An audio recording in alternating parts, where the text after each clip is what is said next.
Саламатсыңар балдар. Бүгүнкү жаңы темабыз табигый кырсыктар учурунда өзүн өзү алып жүрүү эрежелери. 6-класс.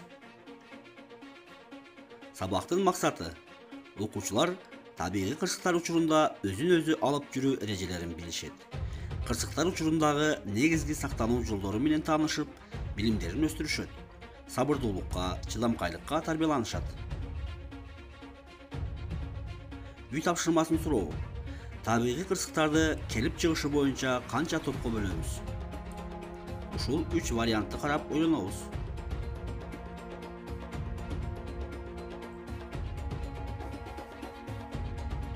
Туура жооп 6 топко. Геофизикалык коркунучтуу кубулушту көрсөт. Бизге 3 вариант берилди, жакшылап ойлонобуз. Туура жооп жер титирөө. Мөндүр, нөшөр, саратан ысык кайсы топтогу коркунучтуу кубулушка кирет?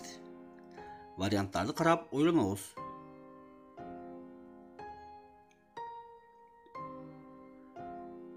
Туура жооп метеорологиялык топко кирет. Жаңы темага киришүү. Балдар, бизге ар түрдүү табигый кырсыктар белгилүү. Бирок кырсыктар учурунда өзүбүздү туура алып жүрө алабызбы? Эрежелерди билебизби? Бүгүнкү сабакта бир канча кырсыктардан сактануу эрежелерин билип алабыз.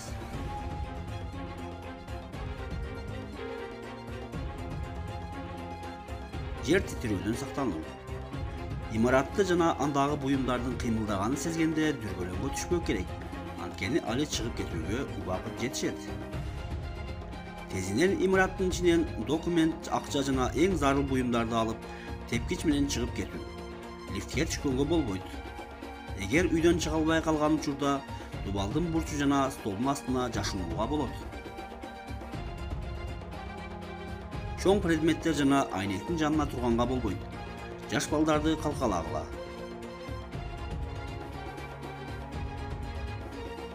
Суу ташкынынан сактануу. Ташкын тууралуу кабарды угар замат, документ, эң зарыл буюмдар жана 2 күнгө жетерлик азык алып коопсуз аймакка чыгып кетүү.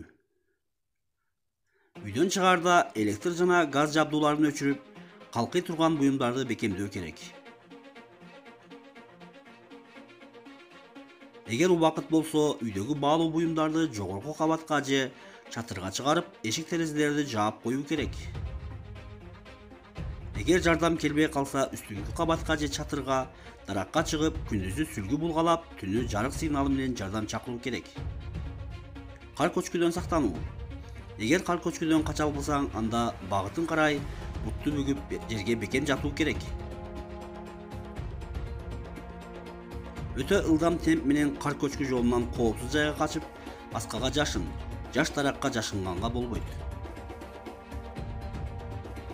Көчкүдө калып кетсең, колду кыймылга келтирип, көчкүнүн үстү менен жүрүп четке чыгууга аракеттен. Көчкүдө калганда кыйкыруу пайдасыз, анткени үндү кар жутуп, башкаларга угулбайт. Кыйкырганга ашыкча үнүбүз кетет. Бышыктоо. Кымбаттуу балдар, мына силер бир канча эрежелерди үйрөнүп алдыңар. Бул эрежелерди эске бекем сактап, өзүңөрдү жана жакындарыңарды ар кандай күтүүсүз кырсыктардан сактай билгиле.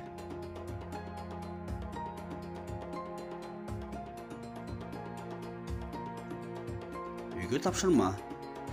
Китептеги теманы окугула жана видеону көргүлө. Эрежелерди жаттагыла жана көнүгүү үчүн үй шартында кайталагыла.